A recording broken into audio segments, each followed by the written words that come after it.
He started working in the oil fields in Utah probably about 2010 and went to North Dakota in 2011 and then down to Oklahoma.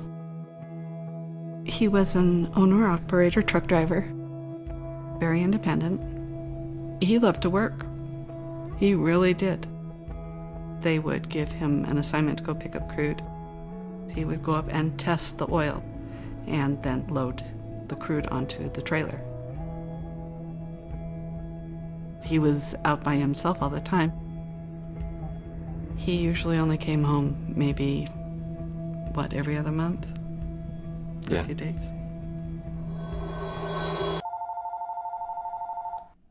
They called me 9 o'clock my time and told me they were having problems getting in touch with David, that there was a problem.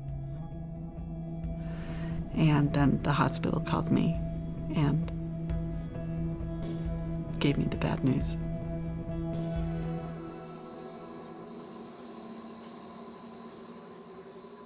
Oil and natural gas extraction workers are no strangers to hard work. The hours can be long, the work can be physically demanding, and often involves travel to remote locations.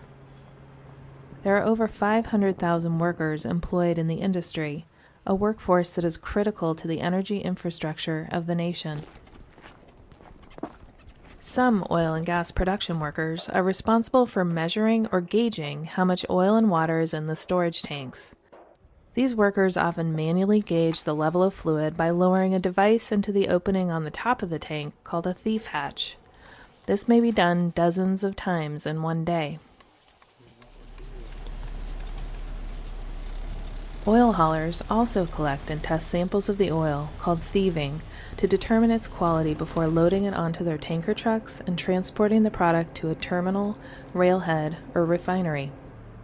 If done manually, the hauler will lower a tube into the thief hatch and then perform a series of tests on the oil before beginning a fluid or custody transfer. For workers who gauge and thieve the oil, the weather can be severe, the shifts are long, and many work at night and alone. Being away from home is tough in itself. And then you have to deal with all the risks that are involved in hauling crude and buying oil. They're out there in all kinds of weather.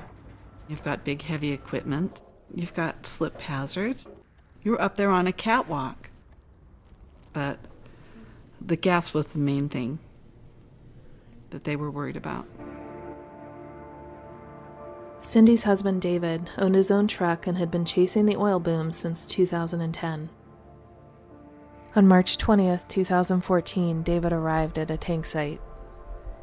He climbed the catwalk, opened the thief hatch, was overcome by gas, and soon after was found by another trucker, motionless. He was always very, very careful. I know he was not looking to pass that day. And it just really hurts to think that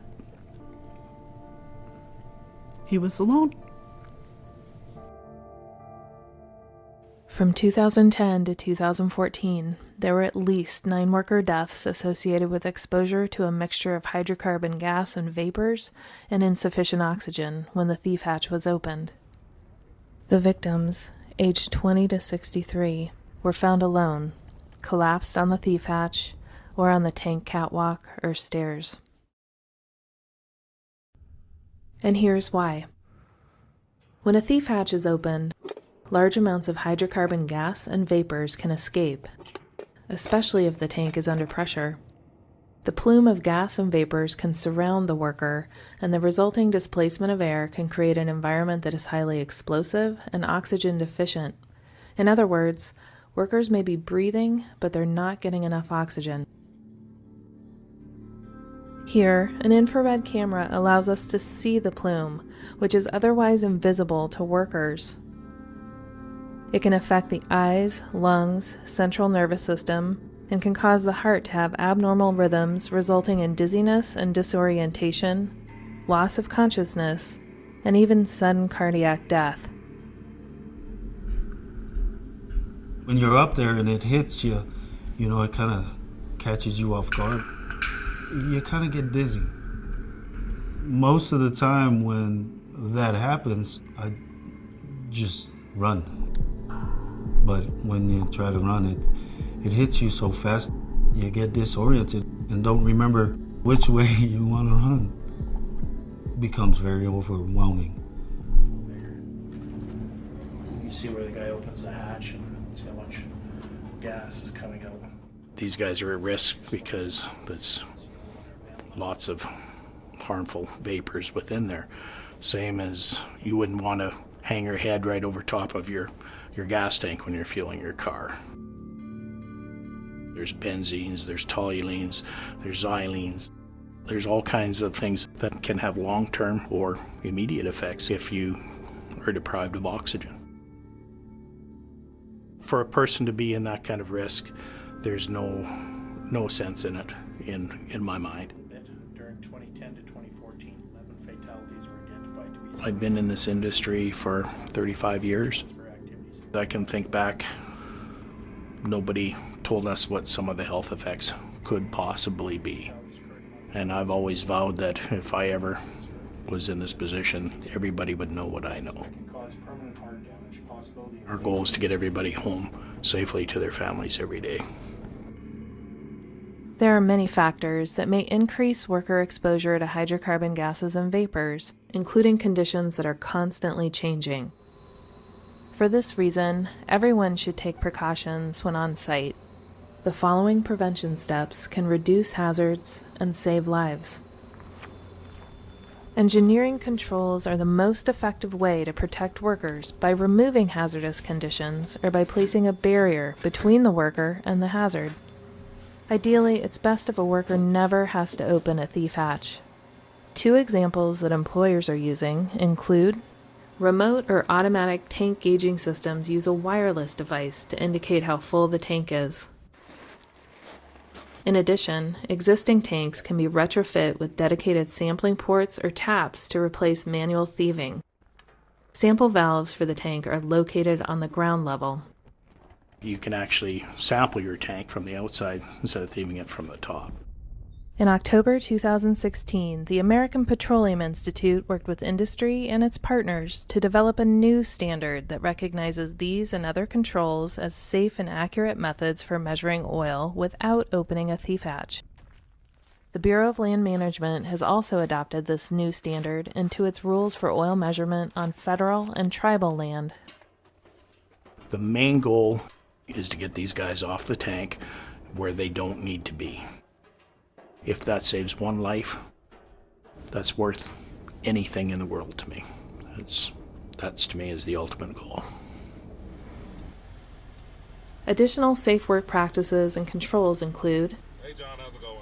inform designated personnel when you begin and when you finish your work. Hey, I'm over here today.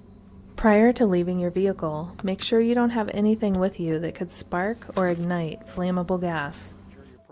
Ensure personal multiple or multi-gas monitor is functioning properly, is placed within the breathing zone, and has been properly calibrated and tested.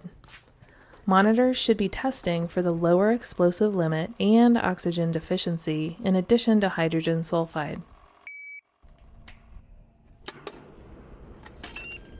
If multi-gas monitor alarms go off at any time, immediately exit to a safe area. Ground yourself prior to accessing the catwalk by making contact with bare skin on a metal handrail.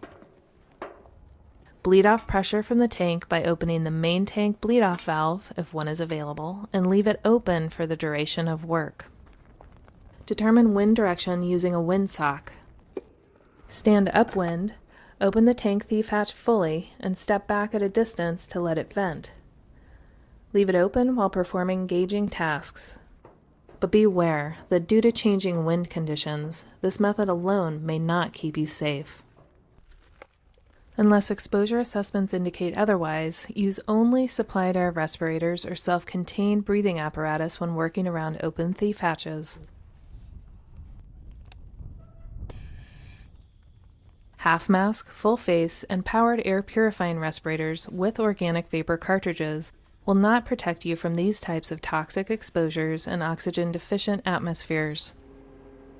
Wear flame-resistant clothing and impermeable gloves. Employers should have written worksite emergency action plans, and workers should be trained in and practice emergency response procedures. Worker training is an important part of workplace safety. Employers should conduct hazard assessments to evaluate exposure levels and other hazards and determine necessary controls to protect workers, and communicate these findings in a language that workers understand to both on-site workers and off-site contractors through hazard awareness training. Post hazard signage at tank access points so that workers understand the hazards and the precautions necessary to do this work safely, and train workers in these proper work practices.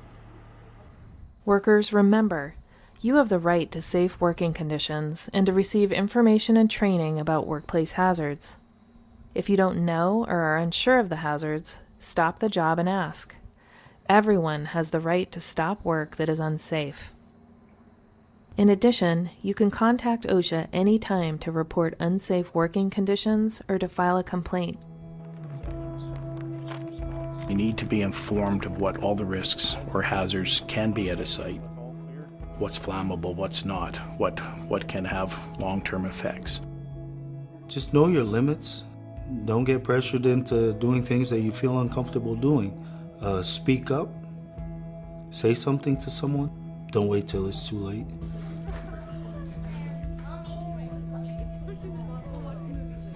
The family was everything to him.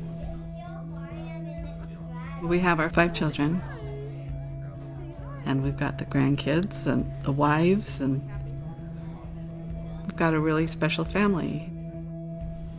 They all miss him. At the end of the day, everybody wants to get home safe to their families. Everybody's there to earn their money and everything, but the ultimate goal for everybody is to get home safe to their families and friends. That's the name of the game.